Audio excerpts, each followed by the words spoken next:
Bonsoir tout le monde. Merci de participer à cette présentation sur les nouveautés de la Nik Collection by DxO.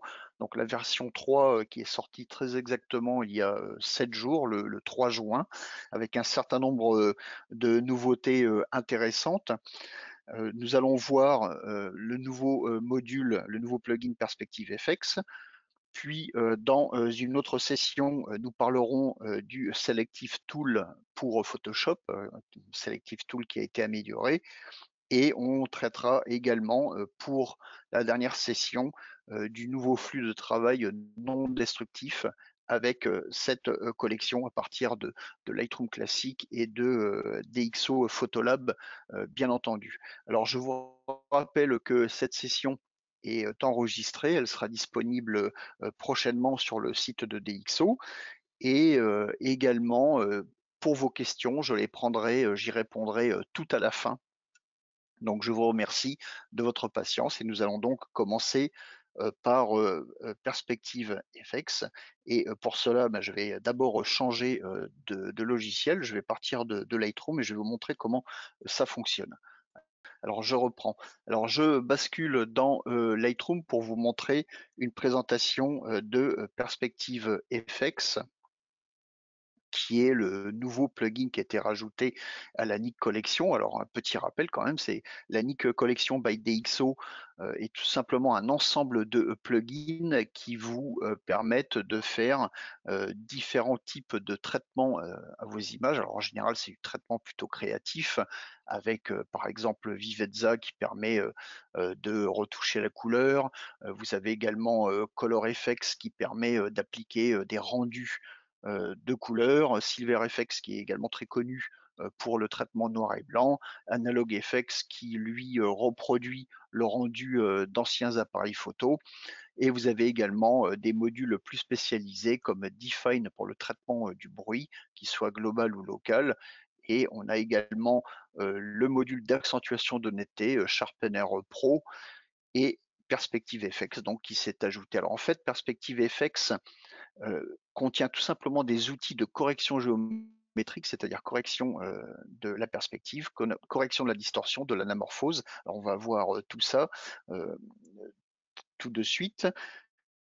Perspective FX est tout simplement issu d'un autre logiciel de DxO qui s'appelle le Viewpoint et que vous pouvez aussi utiliser intégré à DxO Photolab ou comme module ou éditeur externe de Lightroom. Et là, la nouveauté de Perspective FX, c'est son intégration à la suite Nik.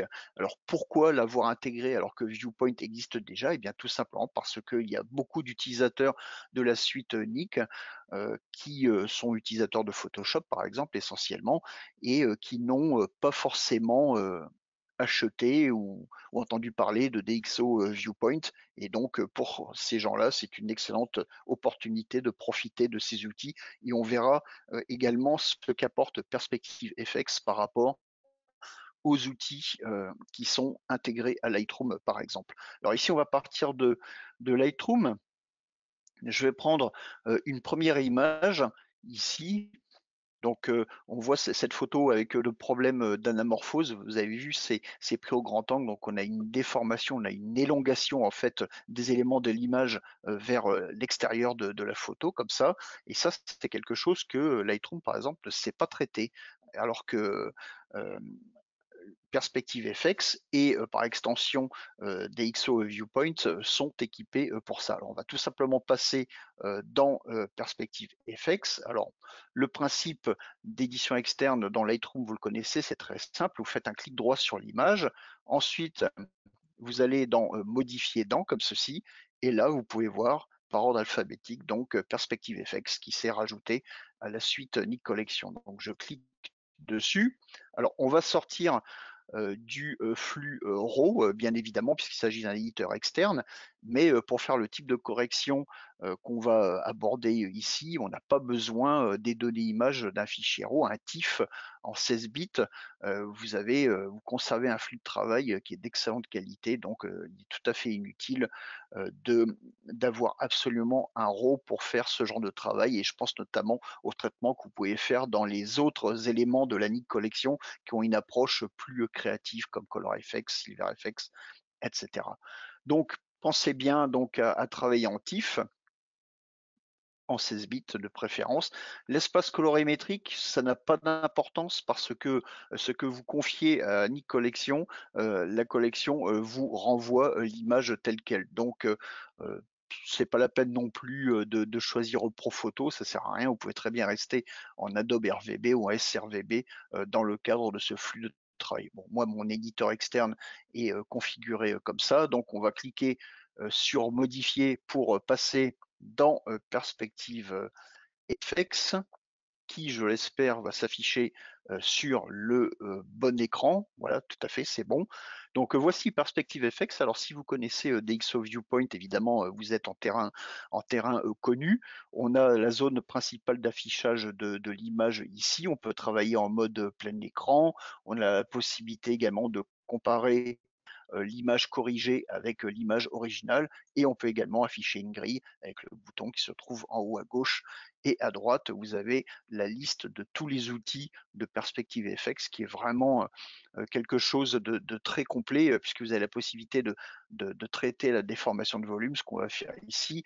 Corriger la perspective, ça on va voir avec une autre photo. Évidemment, on peut redresser l'horizon, recadrer et également appliquer un effet miniature. Alors tout ça est maintenant intégré dans la Nik Collection.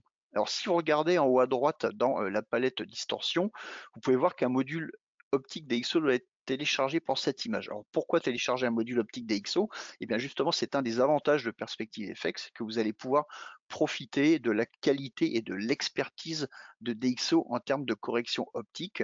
Et donc, il va tout simplement vous demander de le télécharger. Alors comment ça se passe? Eh bien vous cliquez tout simplement sur télécharger. Évidemment, il faut être connecté à Internet et là on voit que automatiquement à la lecture des exifs, le programme sait que cette image a été réalisée avec tel appareil photo et tel objectif et vous n'avez plus qu'à en fait télécharger.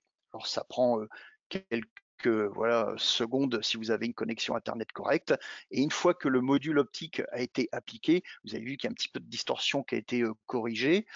Vous avez toujours dans la palette distorsion l'affichage du modèle de l'appareil photo, de l'objectif, et également le nom du fichier original, donc le fichier RAW original. Alors attention, c'est pas le RAW qui est ouvert ici, c'est un fichier TIFF, mais il détecte évidemment que derrière, il y a bien ce fichier RAW. Sachez également que si jamais pour une raison ou pour une autre, il y a un problème de lecture des données EXIF de votre fichier TIFF ou JPEG, si vous travaillez avec des JPEG, eh bien, le programme Perspective FX va tout simplement vous proposer d'aller pointer le programme sur le fichier RAW original pour pouvoir récupérer les métadonnées et pouvoir installer le module optique DxO. Donc, premier avantage, c'est de pouvoir profiter de la technologie de DxO en termes de correction optique. Alors ici, ce qu'on va faire, eh bien, on va tout simplement corriger la déformation de volume, ce qu'on appelle l'anamorphose, et vous avez tout simplement deux boutons. Vous avez la déformation diagonale ou la déformation horizontale ou verticale. Alors ici, on va tout simplement essayer la première et on voit que l'image est corrigée d'une certaine manière, mais on a toujours cette forme de crâne d'obus ici qui ne sied pas très bien à la personne. Donc on peut essayer l'autre type de correction en diagonale, comme ceci. Et là, on voit effectivement que la tête de ce technicien reprend des proportions normales. Et on peut voir également que cet étage de compresseur du réacteur d'avion ici est beaucoup moins déformé. Vous voyez, si je compare par rapport à l'image d'origine, vous voyez, avant, après. Alors vous allez me dire: «Mais à quoi ça sert de corriger ça?» Eh bien, très souvent, quand vous faites des photos de groupe, par exemple, ou des photos, au très grand angle comme ici, eh bien, sur les bords de l'image, toutes les personnes vont être étirées. Il va y avoir une élongation, donc ce qu'on appelle l'anamorphose ou la déformation de volume et Perspective FX corrige donc ça, très, très bien. Alors évidemment, c'est toujours au prix d'un recadrage, hein. À partir du moment où on fait, de la correction géométrique, que ça soit la perspective, que ça soit la déformation de volume ou la distorsion, bien évidemment, on perd de la surface d'image, donc il va falloir y penser dès la prise de vue. Donc une fois qu'on a terminé notre travail, alors évidemment, il y a tout un tas d'outils qui nous permettent de faire les ajustements à la main, hein, d'affiner ceci. On peut recadrer directement ici dans Perspective FX plutôt que de le faire dans l'application haute. Donc ça, c'est à chacun de voir, bien évidemment. Quand vous avez terminé, vous voyez, vous cliquez sur enregistrer et l'image qui a été traitée dans Perspective FX va venir donc dans votre application haute. Donc ici, il s'agit de Lightroom et vous voyez empilé avec l'original. Donc voilà pour la déformation de volume et on peut voir également rapidement le redressement de perspective. Alors je vais simplement changer de collection comme ceci. Donc là, je pars toujours d'un fichier RAW, bien évidemment. Et là, vous voyez, j'ai sur les bords de l'image les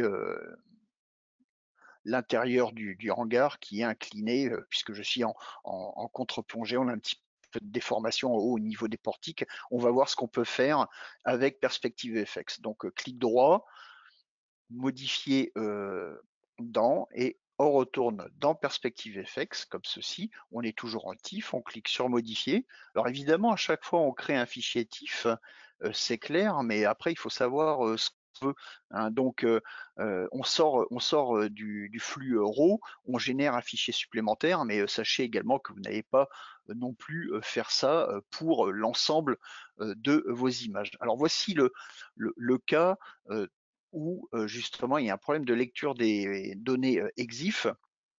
Donc je me note juste le nom du fichier. Vous avez une invitation à ouvrir l'image originale. Alors je vais cliquer dessus. Donc éventuellement vous avez les explications. Donc Perspective FX a besoin d'informations, blablabla, pour pouvoir appliquer justement les bonnes corrections au bon type d'objectif. Donc je clique sur ouvrir.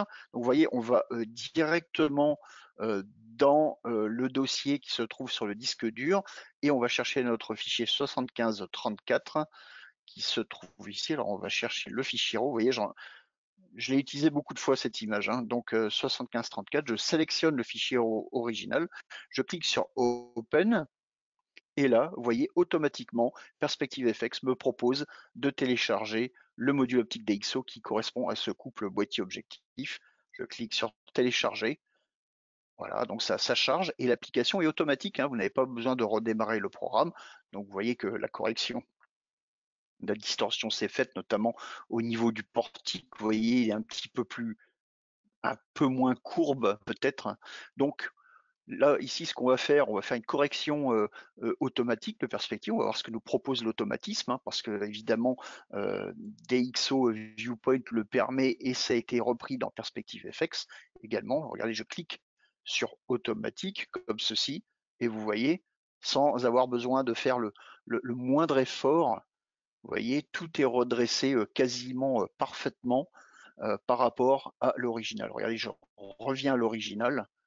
Voilà, en mode automatique. Alors évidemment, vous avez les différents modes de redressement de perspective.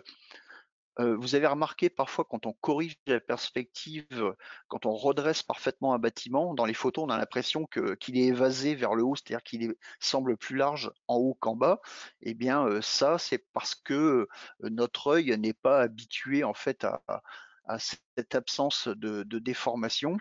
Et également, c'est également lié, au point de vue, où se trouve le photographe parce qu'on ne se place jamais au milieu d'un bâtiment pour le photographier. On est toujours, en bas donc on vise vers le haut et on a l'habitude de voir, d'interpréter les choses d'une certaine manière et donc c'est pour ça qu'on a l'impression, avec les images qui sont bien corrigées, qu'elles partent vers le haut et ça évidemment vous pouvez, réduire l'intensité de la correction avec le curseur intensité et puis vous avez évidemment beaucoup d'autres options pour la correction automatique, hein, uniquement les verticales, uniquement les horizontales. Donc c'est vraiment un outil extrêmement souple.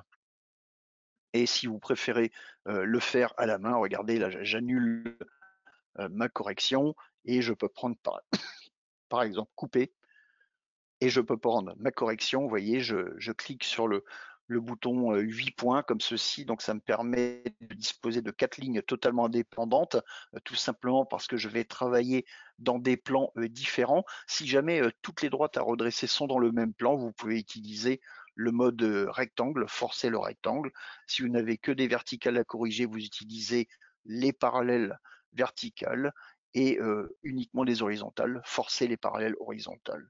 Donc j'ai tout simplement placé mes lignes comme ceci sur des droites de référence dans l'image. Donc vous voyez, j'ai la loupe ici qui s'active automatiquement. Je vais faire la même chose à droite comme ceci. Vous voyez, à la souris, je déplace et je m'aligne sur la fenêtre. Alors la loupe, c'est bien pratique. Alors ça existe aussi dans Lightroom, bien sûr, mais avec une telle souplesse de fonctionnement, non, l'outil qui est intégré à Perspective FX, l'outil de correction de perspective de DxO est, à mon sens, supérieur à celui de Lightroom. Donc voilà, une bonne raison pour continuer à l'utiliser, même si on a un outil dans Lightroom qui marche pas trop mal, qui s'appelle Upright, mais vous n'avez pas la même souplesse et la même efficacité qu'ici. Donc la ligne du bas, inutile de l'utiliser. Maintenant, je vais prévisualiser ma correction. Vous voyez hein, que le recadrage est quand même important. Hein. Il faut faire bien attention quand on fait ce genre de photos. Toujours penser que si on va redresser les perspectives, il faut cadrer suffisamment large. Donc on clique sur appliquer. Voilà, donc la correction est appliquée. Et ensuite, je clique sur enregistrer et mon image revient dans Lightroom empilée avec l'original. Donc voilà pour une présentation succincte de Perspective FX. Et vous voyez que l'outil reprend la totalité des fonctionnalités de DxO Viewpoint avec la même efficacité, avec plusieurs avantages. Donc, pour récapituler, d'une part, la qualité des modules optiques DxO qu'on va pouvoir exploiter même à partir de Lightroom, en partant de Lightroom. On a également des outils qui sont plus conviviaux à utiliser, comme vous avez pu le voir, et vous avez la correction de l'anamorphose qui, à mon sens, pour les photographes d'événementiel, justifie pleinement la dépense. Hein. Vous ne pouvez pas livrer des photos de groupe avec des gens qui ont la tête déformée. Hein. Je pense aux photos de mariage, par exemple. Je sais que les endroits sont souvent exigus. On fait les photos de groupe à la va-vite au 24-70 plutôt à 24 qu'à 70 mm avec des résultats parfois pas folichons. Donc vous avez cette roue de secours qui est particulièrement efficace. Donc voilà pour Perspective FX qui est le nouveau plugin qui vient de s'ajouter à la Ni Collection by DxO, donc la version 3.